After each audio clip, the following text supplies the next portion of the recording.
Ahmedabad crime બ્રાન્ચે Rathyatra પૂર્વે ખાસ અભિયાન ચલાવી 3 યુવાનોને નકલી હથિયાર સાથે પકડ્યા છે। આરોપીઓએ ઉત્તર પ્રદેશથી હથિયાર લાવી શહેરમાં વેચવાની યોજના બનાવી હતી। પોલીસે 4 પિસ્તોલ, 2 કારતૂસ, 1 મેગઝીન અને 2 મોબાઈલ મળી કુલ 1,80,400 રૂપિયાનો માલ જપ્ત કર્યો છે। પોલીસ મુજબ મુખ્ય આરોપી રોહિત જાદવ યુપીના પિનહટ પોલીસ સ્ટેશનમાં વોન્ટેડ છે।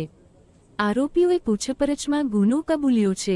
આમ શહેરમાં શાંતિ જળવાઈ રહે તે માટે કાર્યવાહી હાથ ધરાઈ છે, એસીપી ક્રાઇમ બ્રાન્ચ ભરત પટેલે જણાવ્યું। એક રિપોર્ટ ગુજરાત ગીતા ન્યૂઝ અમદાવાદ શહેર।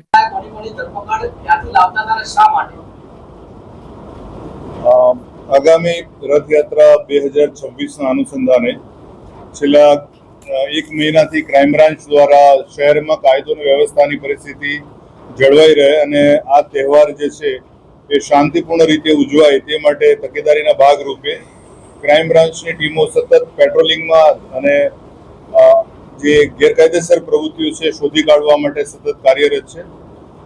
આજ જે કામગીરી ચાલી રહેલી હતી એ દરમિયાન આજરોજ ક્રાઇમ બ્રાન્ચની ટીમ દ્વારા સારંગપુર નવા બનતા બ્રિજના નીચેથી 3 આરોપીઓને 4 વેપન અને 2 જીવતા કારતૂસ સાથે પકડ્યા છે અને સાથે વધારામાં 1 મેગઝીન પણ સાથે પકડાયેલું છે।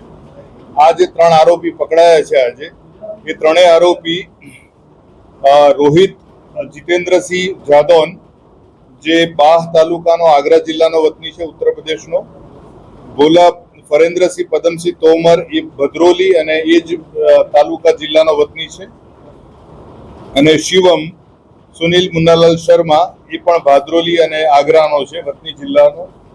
આ જે 3 પાસેથી જે 4 પિસ્ટલ મળ્યા છે, 2 જીવતા કારતૂસ ને વધારાનું 1 મેગઝીન એડિશનલ મળેલું છે, કુલ 1,80,400 નો મુદ્દામાલ મળેલો છે।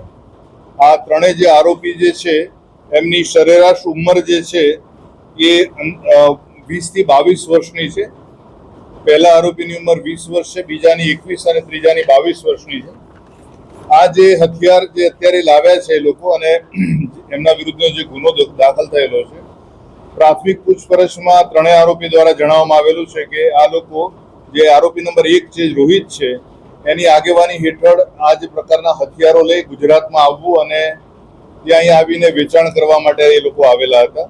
અને જે સોર્સ દ્વારા જે માહિતી મળી એ દ્વારા ક્રાઇમ બ્રાન્ચની ટીમ દ્વારા આ ત્રણેય જણને ગેરકાયદેસર હથિયારો સાથે અટક કરવામાં આવેલા છે।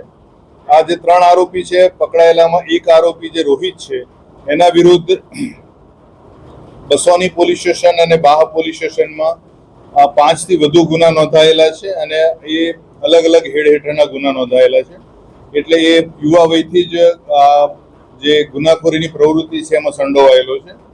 અને આ જે પ્રાથમિક પૂછપરછમાં જે માહિતી મળી છે એ મુજબ આ હથિયારો એ લોકો અમદાવાદથી મહેસાણા લઈ જવાના હતા અને મહેસાણા ખાતે અશરફ રૂપે આસુ મુલ્લા જે વિસનગર રોડ મહેસાણા ખાતે રહે છે એના મંગાવ્યા મુજબ એ લાવેલા હતા અને એને પહોંચાડવાના હતા। હાલ આરોપીની વધુ પૂછપરછ ચાલુ છે। આવતીકાલે આરોપીના વધુ તપાસ અર્થે નામદાર કોર્ટ સમક્ષ રજૂ કરી રિમાન્ડ મેળવવામાં આવનાર છે।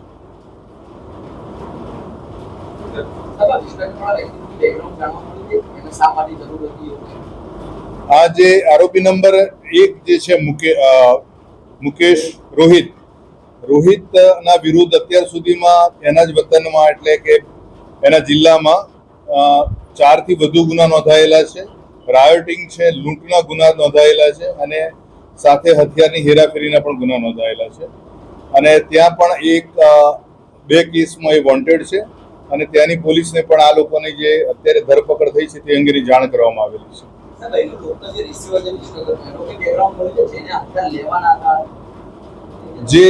જે આ હથિયાર જે વ્યક્તિએ મંગાવેલા હતા અને એ ખરીદનાર હતો એ વ્યક્તિની અત્યારે શોધખોળ ચાલી રહેલી છે। હાલ એના ધરપકડ થયા બાદ એ વિશેની વધુ માહિતી મળશે।